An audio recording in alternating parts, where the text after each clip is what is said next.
Welcome to Nobody Told Me. I'm Jan Black. And I'm Laura Owens. As you know, President's Day is celebrated on the third Monday in February. While it was originally established to honor the birthdays of George Washington and Abraham Lincoln, it's now popularly viewed as a day to honor all U.S. presidents. The deaths of George Washington, Abraham Lincoln, and other presidents plunged the nation into grief and left a lasting mark on us as a country. Our guest on this episode is grief crisis consultant Harold Ivan Smith, who's written many books on grief and is an expert on the topic of presidential and White House grief. Harold, thank you so much for coming back on the show. Thank you for inviting me.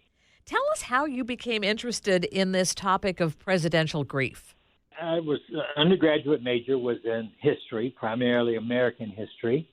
And then when I went through mortuary school and then my graduate studies, I became very interested in how presidents grieve and how particularly presidents' grief and American public grief for that president impacted events. For example, if you look at the great Theodore Roosevelt, who was one of the 5 or 6 greatest presidents, yet he only became president after McKinley was assassinated. And that really thrust him into greatness. And he was an incredibly take-charge man. He wasn't big on mourning and grief because, after all, he was vice president. Now he was president. And he was ready to get on and run the country and to dispel any doubt that he was fully capable of being president. Matter of fact, he'd only been put on the ticket to get him out of New York, where he was the governor. And it was funny because when McKinley died, a guy named Mark Hanna, who was a big political boss, said, the damn cowboy is now president. And the country's going to go down the tube, and they were just moaning and groaning. And yet, Roosevelt became one of our great, great presidents. So I find that interesting and much the same thing that Lyndon Johnson did when he was thrust into presidency in 1963. I didn't ask for this, but I've got it, and I am going to do the best I can. So sometimes the people that step up are just utterly amazing. And in a couple of cases, the people that stayed, moved up and took the post were not quite so exciting. But nevertheless, and, it's interesting, very few people in the nation knew that Washington was dead. Because if you think to 1799, what kind of communication we would have had, it would have been horseback. And how hard can you ride a horse in any direction from Mount Vernon? Lincoln was very different because by Lincoln's death, we had the telegraph. So probably by nightfall of the day he died, most of the people in the country knew that he had died. And of course, with Kennedy, it was something like within an hour, 90% of the American public knew. But Washington, what was fascinating, they didn't embalm in those days. And there was always a fear among many people of being buried prematurely. I wasn't actually dead, and they buried me, so now I am dead. Mm-hmm. Yeah. So he made a very close restriction that he was not to be put in the vault for 2 full days. So basically, it was people around that section of Virginia who came, and consequently, it was a big Mason funeral because he was a Mason. But what happened was people were hungry for pictures or portraits of him. And out of that movement came I can't remember the artist who did the picture of Washington that went on almost every school wall in the country. Gilbert Stewart? I'm not sure. I can't think off the top of my mind, but it was quite impressive. And then, of course, Lincoln's came along after that, and you had those 2 presidents' pictures there. And now, I doubt, unless the school was named for a president, you could find a picture of a president. That's all kind of gone away. It was interesting, the way we moved to this President's Day was the maneuvering of Lyndon Johnson. Lyndon Johnson said we need to have more 3-day weekends for the laborers in this country. And so he proposed to consolidate Washington and Lincoln's birthdays and give everybody the extra day off. Businesses were incensed by it, but nevertheless, that's the way Lyndon Johnson did things, and that was the real move. He also did something else that some of your listeners may not know.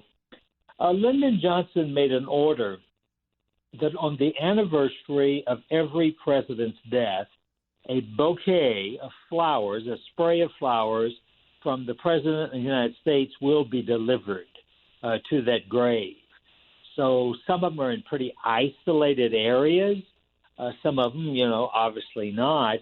But the joke was that Johnson was afraid nobody would ever put flowers on his grave. And so he just said, this is what we're going to do. We're going to have flowers on every president's grave on the anniversary of the death. And it really is a nice tradition. They're very beautiful. I've been several years for the ceremony honoring Harry Truman. Mm-hmm. And it's very, very impressive, even though he's been dead 58, 59 years, something more than that. The military is there, the taps, it's early in the morning.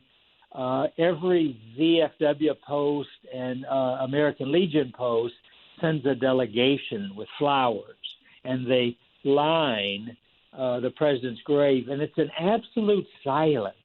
That's the amazing thing these days, to get everybody with their cell phones off.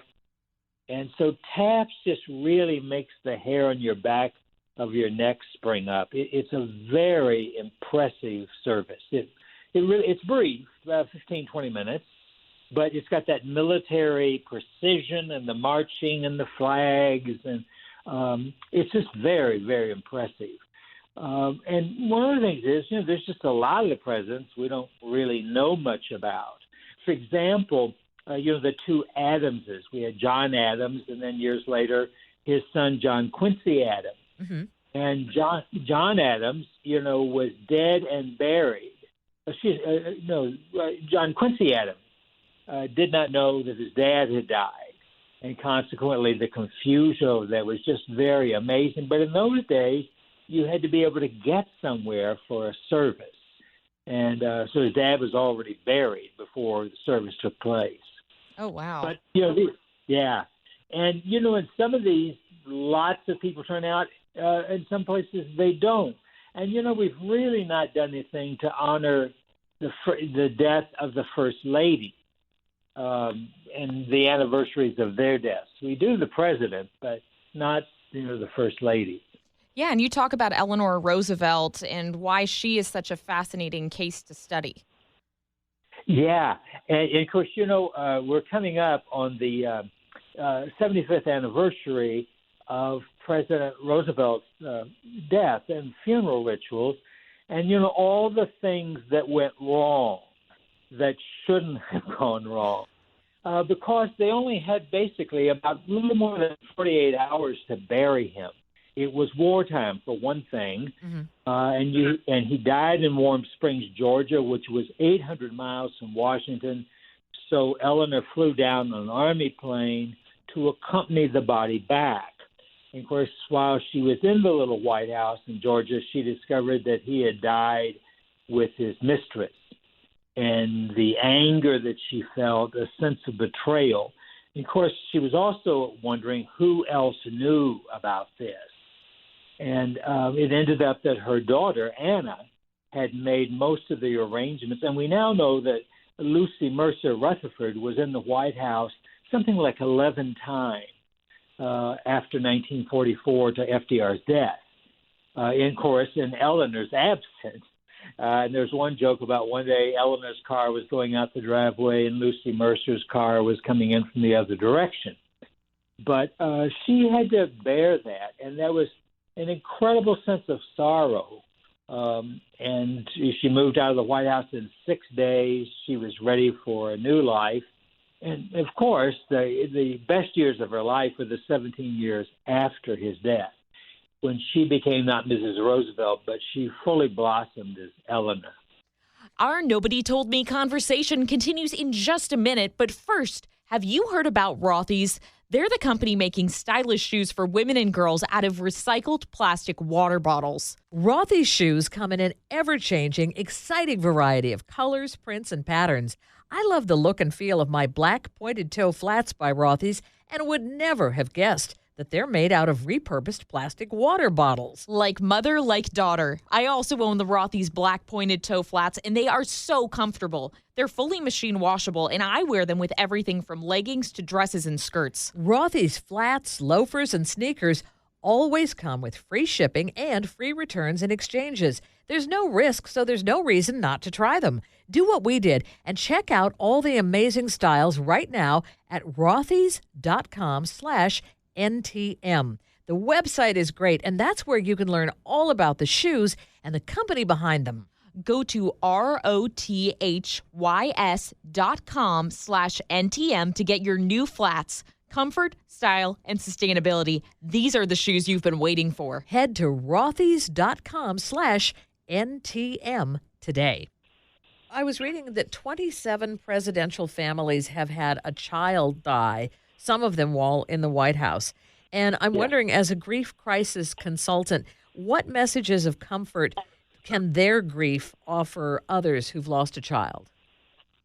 Well, that's a great question that I'm going to have 2.5 hours to answer because I'm going to the Iowa Funeral Directors Convention to talk on that for 2.5 hours. But, you know, what we fail to understand, they're human, just like all of us. Mm-hmm. For example, in 1923, Warren G. Harding died suddenly in San Francisco at the Palace Hotel. And they did not do a lot of things they normally do, no autopsy. They got him embalmed. The minister was told, keep it brief, Buster, by the widow. And they took him across country on a train, literally at full speed. And they got him buried. And then you had this guy named Calvin Coolidge.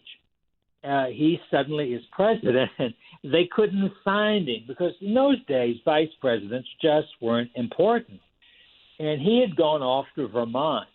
And so they finally found him in the middle of the night. He got out of bed. He took the oath of office and went right back to bed. And that was not very comforting to people who go, don't you want to call the cabinet together or have a press conference or nothing? But why I'm telling this story and answer your question, his two boys loved the White House, particularly because of the tennis court. And in August 1924, so he had been president not quite a year, his 16-year-old, who was his favorite, Calvin Jr., you know how adolescents are. He was in a hurry to get to the tennis court one morning and didn't put socks on. And he wore a tiny blister on his toe. Now, this is 1924. Mm-hmm. No miracle drugs. And it became infected. He developed blood poisoning. And 7 days later, he was dead. And, you know, this was so devastating for the country because Calvin Coolidge said, I never asked to be president. And he was a Calvinist, Yankee Calvinist. He believes everything that happens was according to God's will, and he came to believe God was punishing him.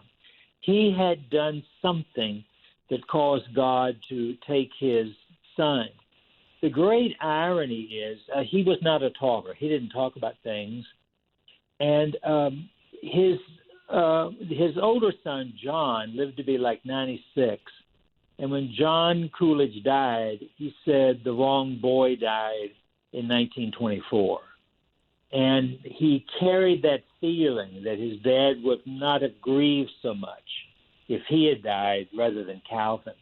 But out of that is the great story of Grace Coolidge. Grace became one of our great ex-First Ladies. She was an expert on baseball, a diehard fan of the Boston Red Sox, and she raised millions of dollars, when millions was a lot of money, for the hearing impaired and deaf. And she also was the one that convinced John Kennedy that the Kennedys ought to consider being deaf a handicap and fund program. And She lived a glorious life. She was just the most amazing woman. But she wrote a poem. That poem was published on the 5th anniversary of Calvin Jr.'s death and was used in hundreds of thousands of funerals.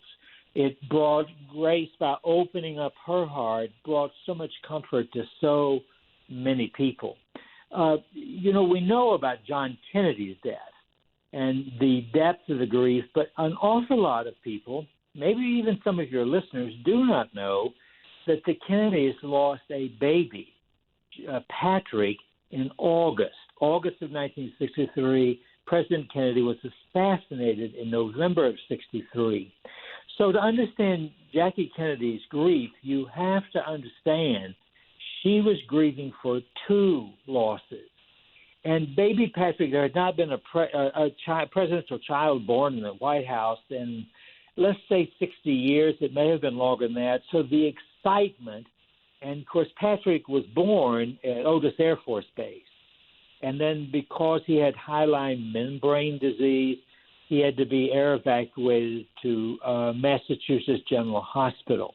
So the president was going back and forth between Patrick's bed and Mrs. Kennedy because she was, so ill because it was a premature birth. And one of the things that happened that's so instrumental, hyaline membrane disease, some of your listeners will go, oh, yeah, that was the blue baby syndrome, that the lungs had not fully developed in these premature babies. And President Kennedy was asleep at Massachusetts General Hospital about 2 o'clock in the morning, and they shook him awake and said, Mr. President, you need to come now. Patrick is dying. And, of course, the baby was only 2 days old, and he went up, and then the Secret Service saw something they'd never seen before. He was on the floor in that hospital unit sobbing hysterically. And finally, Secret Service had never trained for that, a young father and president grieving. And finally, one Secret Service agent got down beside him and put his arm on Mr. Kennedy's back and said, Mr. President, who do you want to tell Mrs. Kennedy? And John Kennedy kind of gained control, and he said, I want to tell her. And the Secret Serviceman said, well, whenever you're ready, I'll take you to see Mrs. Kennedy. He was about to leave, and they had put Patrick in this long glass tube, 30 feet long, with the idea of pumping pure air in there might help him breathe. And there was another baby there, and John Kennedy had noticed this mother, and she had noticed him. And he was almost out the door, and he stopped the Secret Serviceman and said, just a minute, and he went back. And he said, how often do you come? And she said, I come every day. He said, promise me you won't stop coming until your baby is well. So in the midst of his grief, he was reaching out. And then something very interesting happened. He went to the Space Center and did a tour, and this was like October. And they were explaining all the oxygen things they had to have for the astronauts. And John Kennedy said, wait a minute. If we can send a man to the moon with artificial oxygen and all that, why can't we do something about babies? And so suddenly the research tap turned on in this country. Now, at the time Patrick died in August of 1993, 63. 63, yes, thank you. 90% of babies with hyaline membrane disease died. Today, because he opened that federal money to research and treatment, less than 10% die. Wow. So there's this sense, and you go, well, the baby only lived 2 days, but that baby's death influenced America. It was also hard on America because, John Kennedy was a very strong Catholic, and I think every nun in this country was praying for that baby to live. Special masses were held, and people were just like, well, surely God will save that little baby, the president's baby. And Patrick died. And that was very hard for people. There were so many prayers for that baby. Why didn't that baby survive? So it's an amazing story that out of a horrible moment, good came. And all the babies that were born with hyaline membrane disease that survived. That's a lasting legacy, even though Patrick only lived 2 days. his influence continues to this very day. Yeah. Our Nobody Told Me conversation continues in just a minute after we tell you about our sponsor, Third Love Bras. Do you find your bra gets uncomfortable at the end of the day? Are you often fidgeting with your bra straps because they've slipped off your shoulders, or maybe they're digging into your shoulders? Well, at Third Love, they feel the best bra is one you never have to think about. That's why they design bras to fit you perfectly with all-day comfort and support, straps that don't slip, and a smooth, scratch-free band. Third Love has bras in over 80 sizes, which is twice the amount of most other brands. Just like 15 million other women, I took Third Love's Fit Finder quiz and answered a few simple questions to find my perfect size in just a minute. I appreciate how Third Love even offers half-cup sizes. In fact, they invented them. I love my Third Love bra because it's so comfortable and fits me just right. I feel the same about my Third Love Racerback bra, and I think it's great that Third Love has a team of expert fit stylists available to help you via chat or email. Returns and exchanges are free and easy, and Third Love donates all of its returned bras to women in need. Third Love knows there's a perfect bra for everyone, so right now they're offering our listeners 15% off their first order. Go to thirdlove.com/NTM now to find your perfect fitting bra and get 15% off your first purchase. That's thirdlove.com/NTM for 15% off today. Why is it that people take the loss of a president so hard and so personally when they don't know them? Well, one is he is the leader of this nation. Even whether you're a Democrat or Republican, people coalesce. They claim there were more people claimed they voted for Kennedy than the number of votes he got in 1960. Because when he died, I voted for Kennedy. I remember, and that often happens. But it's a sense, and of course now we see them on TV all the time. We see them in the newspapers. We see videos, Twitter. They are in our lives. If you will remember back, some of your listeners will remember this. Walter Cronkite was bringing the news every day at dinner time from Vietnam some days, and there was Lyndon Johnson. And so it was very much a presence. I think one thing that hit hard with Roosevelt was 68 years old. He was a grandfather. But when John Kennedy died, he was this young father. And that ricocheted through so many young couples' lives. What would we do if that happened to us? And so I think that's part of it. I think with Gerald Ford and with George H.W. Bush, both of those men were such deep men of character. Whether you agree with Ford pardoning Richard Nixon or not, he said this is what's best for the country, and most historians think it cost Gerald Ford his reelection. And it's interesting, I attend the church in Palm Springs where President Ford attended. And so that sense of Gerald Ford is still there. Same thing with George H.W. Bush. He lost the election to Bill Clinton in 92, but nevertheless, he was seen as this good man, a good man of character. And of course, it was a beautiful service. There were three services for him. Two.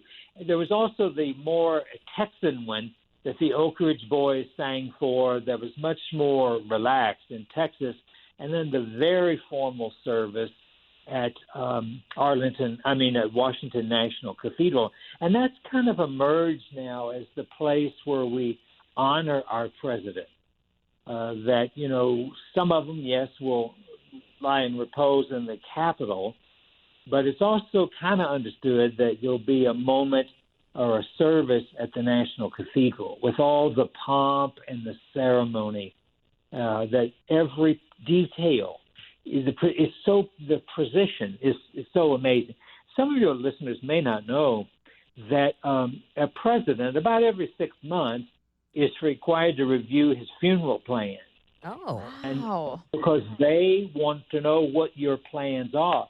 And that continues after you leave office. For George Bush, I talked to a historian who was in the meeting when that conference took, the first one after Bush was an ex-president. They asked him, where would you like to be buried? And he kind of leans back and goes, I'm an old Navy man. I want to be buried at sea. And Barbara Bush, without missing a beat, said, like hell you will. You'll be buried where I say you're going to be buried. And so these historians just laughed and, okay, Mrs. Bush to make final decision. And, of course, she was there. And Barbara Bush, she understood death and life. They had lost the little Pauline in 1954 of leukemia. But many people may not know that the Bushes had a apartment condo on top of the George H.W. Bush Library. And they would often be there, spend the night, have guests over. And Barbara had a little streak of meanness. She loved, let's walk out on the balcony and look at the sunset. Isn't it beautiful? And, yeah, that's really beautiful, Mrs. Bush. And she said, now look over there. What's that little fence?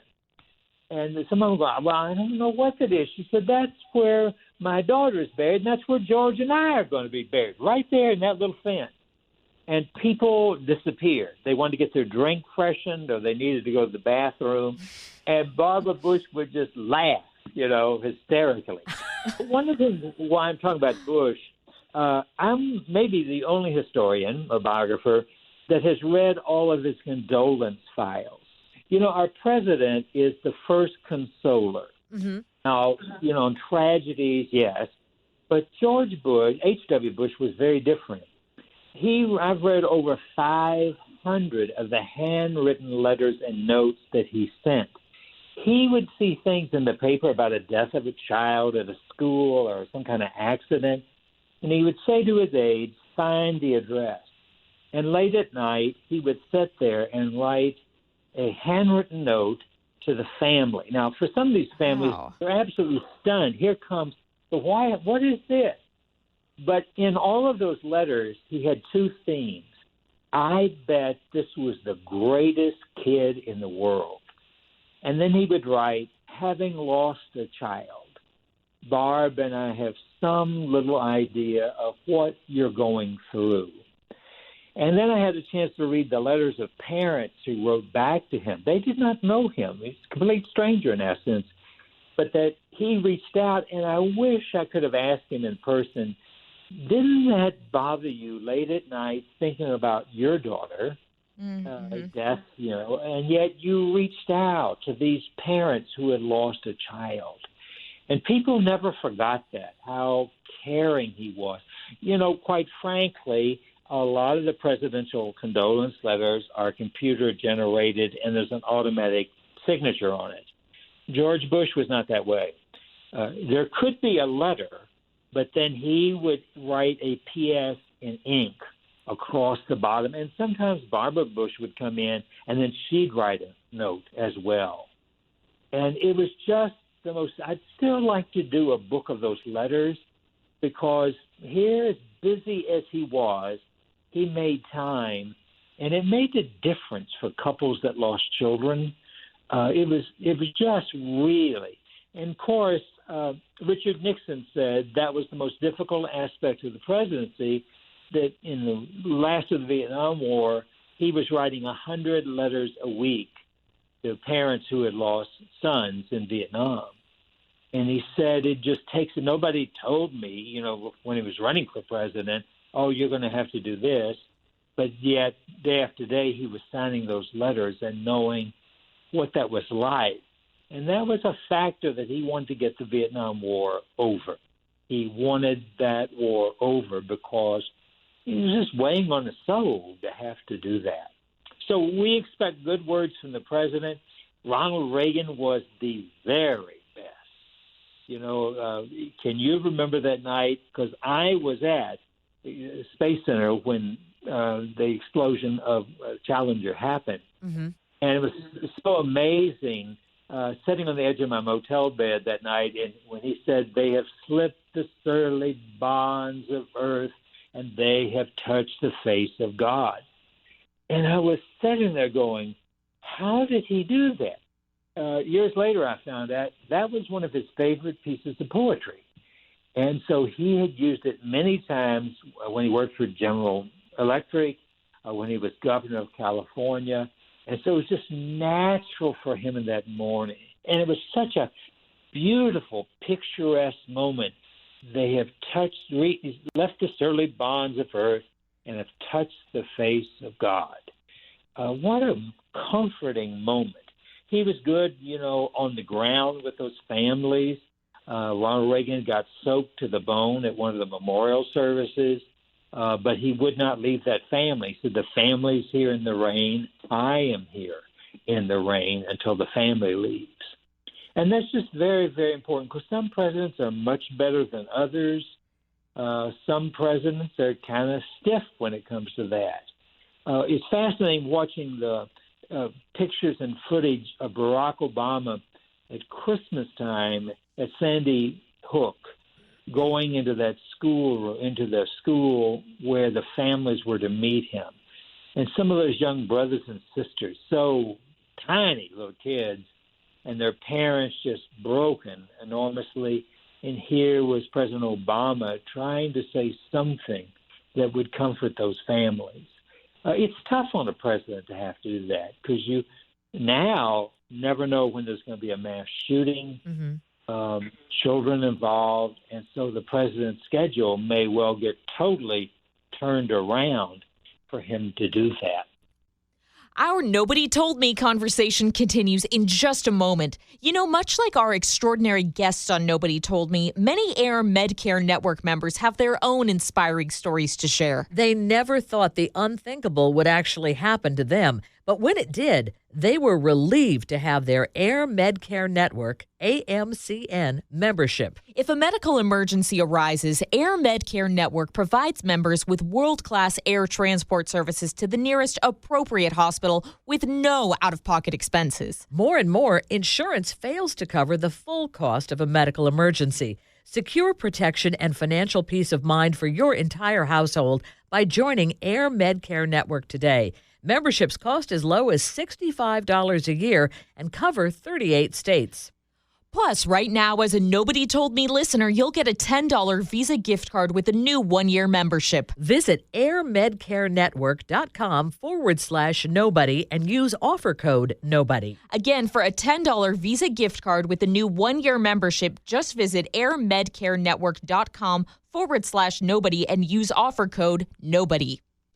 Harold, our show is called Nobody Told Me, and we always ask our guests, what is your Nobody Told Me lesson? So with all of the research you've done over the years about White House grief, what is your Nobody Told Me lesson about presidential grief and the like? Nobody really told me how it affects all the White House staff. We think of the president. For example, when John Kennedy was assassinated, they had brought in the crew to decorate the White House for Christmas. So, all these ornaments were going up, wreaths, bows, all this. And when John Kennedy died, was pronounced dead, all that had to be ripped down. And then mourning cloth had to be put up, and the chandeliers had to be covered, and all of that. And, it was just the White House staff was expected to do that work and just suck it up and buck up. And what that moment must have been like for those individuals.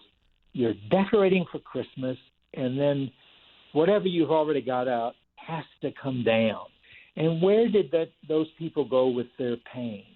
And, of course, many of them were in the White House, whatever their duties were, whether they were maids or butlers or cooks. They were in the White House during those days of grief, and as Mrs. Kennedy packed up and left. Nobody ever told me about, I don't want to use the word commoners, but the people who make the White House run. I am so fascinated. I want to know about their grief, how they grieve in those moments. And I've never seen anything written about that. And Harold, how can people find out more about your books? Oh, okay. Well, I'm glad you asked because there's a brand new one coming in April, and it's going to be called Almost Everything Worth Knowing About Harry Truman. Almost Everything Worth Knowing About Harry Truman. And it's a book written in multiple choice questions, 500 questions. And that will be available on Amazon starting middle of April. And Amazon is also a place to find the books I've written about Eleanor Roosevelt, for example, and the grief books I've done. And it's really a wonderful resource because, you with your credit card, and if you've got Prime, the book is in the mail the next day or that day in some cases. So, yeah, that's where I am gathering material and working. But when you have 45 presidents to write about their grief, it's a bit of a task. When you have a Lincoln and there are 16,000 books plus that have been written on Abraham Lincoln. Well, what about poor Millard Fillmore? And he had plenty of grief because his wife died 3 weeks after they left the White House. They had not even left Washington, and she caught a cold and died. Wow. And so there's those stories, and I just, how many hours in a day, but I'm determined we're going to have a comprehensive book that goes from President 1 to whoever the current president is in the future. It talks about the griefs they have experienced. And of course, with Donald Trump, it was the death of his older brother, Fred, very tragic death. That was very difficult for him, very, very difficult. And then, of course, the death of his parents, because his dad was such a driving force in his life. And a lot of people don't know this, but 3 of his executives at Trump Casino in Atlantic City were killed in a helicopter crash. And these were top people he relied on. And suddenly, you got a casino to run and you got to replace them so the casino keeps going. So that's a very amazing story that not very many people know about. Well, Harold, we look forward to you bringing these stories to light. We really do. You're such a wealth of information, and we hope you'll come back with us again. Oh, sure. Invite me again, and we'll do it. Thank you so much.